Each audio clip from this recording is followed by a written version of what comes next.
শ্রী নিতাই গৌর হরি বল। রাধে রাধে, জয় রাধে। শ্রীমদ্ ভগবত গীতা অষ্টম অধ্যায়।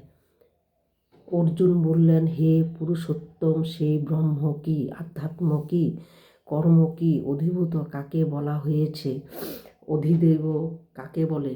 হে মধুসূদন, অধিযজ্ঞ কি এবং তা এই দেহে কিভাবে অবস্থিত?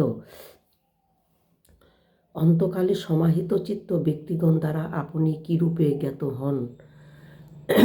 ভগবান শ্রীকৃষ্ণ বললেন, পরম অক্ষর হল ব্রহ্ম। নিঃস্বরূপ অর্থাৎ জীবাত্মাকে বলা হয় আধ্যাত্ম এবং ভূতগণের উদ্ভবপুর সংযোগকারী যে ত্যাগ তাকেই বলা হয় কর্ম। উৎপত্তি ও বিনাশশীল সমস্ত বস্তুই অধিভূত হিরণ্যগর্ভ পুরুষে অধিদেব। এবং হে নরশ্রেষ্ঠ অর্জুন, এই দেহে আমি বাসুদেবী অন্তর্যামী রূপে অধিযজ্ঞ। যে ব্যক্তি মৃত্যুকালে আমাকেই স্মরণ করতে করতে দেহ ত্যাগ করেন তিনি আমাকেই প্রাপ্ত হন।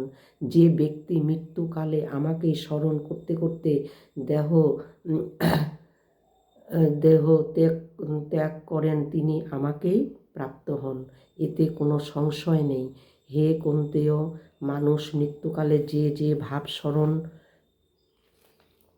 করতে করতে দেহ ত্যাগ করেন সেই ভাবে তিনি প্রাপ্ত হন, কারণ তিনি সর্বদা সেই ভাবেই ভাবিত থাকেন।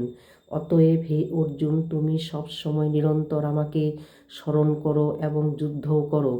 এইভাবে আমাতে অর্পিত মন বুদ্ধির ফলে আমাতে যুক্ত হয়ে তুমি নিঃসন্দেহে আমাকেই লাভ করবে। হে পার্থ, নিয়ম হচ্ছে এই যে পরমেশ্বরের ধ্যান অভ্যাস যোগযুক্ত এবং চিত্তকে অন্যত্র যেতে না দিয়ে দিব্যপুরুষ অর্থাৎ পরমেশ্বরকে লাভ করে, যিনি সর্বজ্ঞ, অনাদি, সর্বনিয়ন্তা, সুক্ষিত, শুষ্ক, সকলের ধারণ পোষণকারী, অচিন্ত স্বরূপ, সূর্যের মতো নিত্য চেতন প্রকাশরূপ এবং অবিদ্যার অতীত শুদ্ধ সচ্চিদানন্দ ঘন পরমেশ্বরকে স্মরণ করেন। নিতাই গৌর হরি বল। সেই ভক্তিমান ব্যক্তি মৃত্যুর সময়ও যোগবলে ভ্রুকুটির মধ্যে প্রাণ ধারণ করেন। একাগ্র মনে তাকে স্মরণ করে সেই দিব্য পরম পুরুষকেই প্রাপ্ত হন। বেদজ্ঞ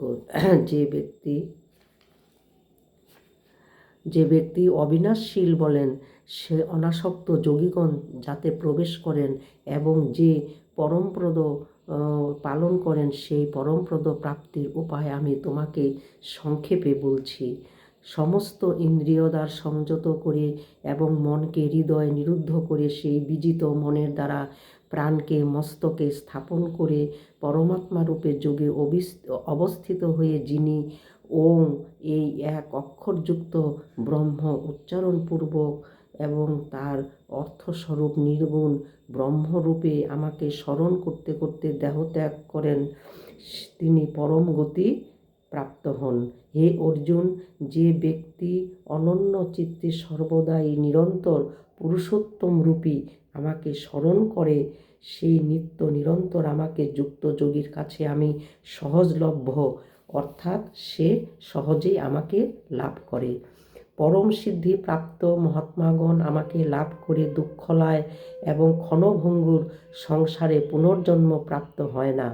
হে অর্জুন, ব্রহ্মলোক পর্যন্ত সমস্ত লোকই পুনরাবর্তনশীল, কিন্তু হে কুন্তেয়, আমাকে প্রাপ্ত হলে আর পুনর্জন্ম হয় না, কারণ আমি কালাতীত এবং সেই সমস্ত ব্রহ্মাদি লোক কালের দ্বারা সীমিত হওয়ায় অনিত্য।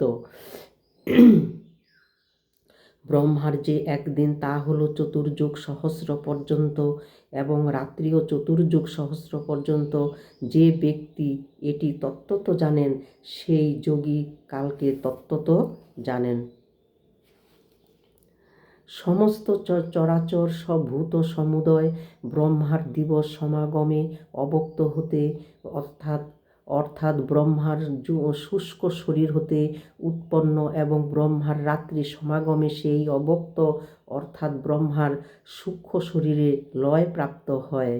যে সেই অব্যক্তের অতীত অন্য অর্থাৎ বিলক্ষণ যে সনাতন অব্যক্ত ভাব আছে, সেই পরম দিব্যপুরুষ সমস্ত ভূতের লয় হলেও বিনাশপ্রাপ্ত হন না। যা অব্যক্তক্ষর নামে কথিত, সেই অক্ষর নাম অব্যক্তকে ভাবকে পরম গতি বলা হয়, এবং যে সনাতন অব্যক্ত ভাব প্রাপ্ত হলে মানুষকে আর ফিরে আসতে হয় না, তাই হলো আমার পরম ধাম। হে পার্থ, সর্বভূত যে পরমাত্মার অন্তর্গত এবং যে সচ্চিদানন্দ ঘন পরমাত্মার দ্বারা এই জগৎ পরিব্যাপ্ত, সেই সনাতন অব্যক্ত পরম পুরুষকে অনন্য ভক্তির দ্বারাই লাভ করা যায়। হে ভারতবর্ষ, হে ভারত সর্ব, যে কালে শরীর ত্যাগ করলে যোগীগণ পুনর্জন্ম প্রাপ্ত হয় না এবং যে কালে গমন করলে পুনরাবৃত্তি প্রাপ্ত হন, সেই দুই কাল বা পথের কথা জানাচ্ছি।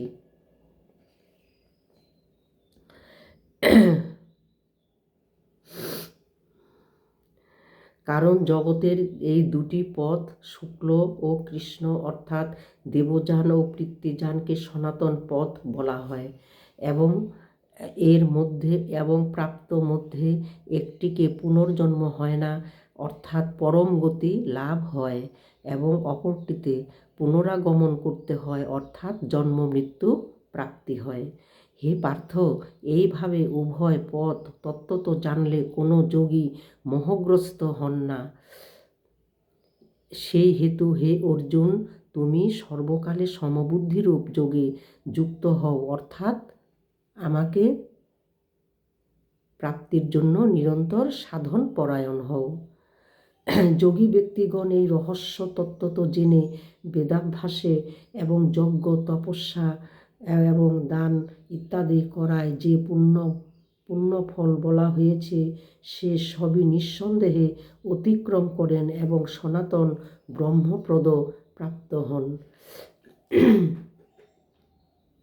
ওং তৎসদিতি শ্রীমদ্ভগবত গীতা সুপনিষৎসু ব্রহ্মবিদ্যাং যোগশাস্ত্রে ব্রহ্মযোগশাস্ত্রে শ্রীকৃষ্ণ অর্জুনের সংবাদে অক্ষর ব্রহ্মযোগ নামষ্টাধ্যায় সম্পূর্ণ হলো।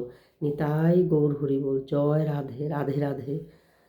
নিতাই গৌর হরিবোল। আপনাদের চরণে আমার শত কোটি প্রণাম।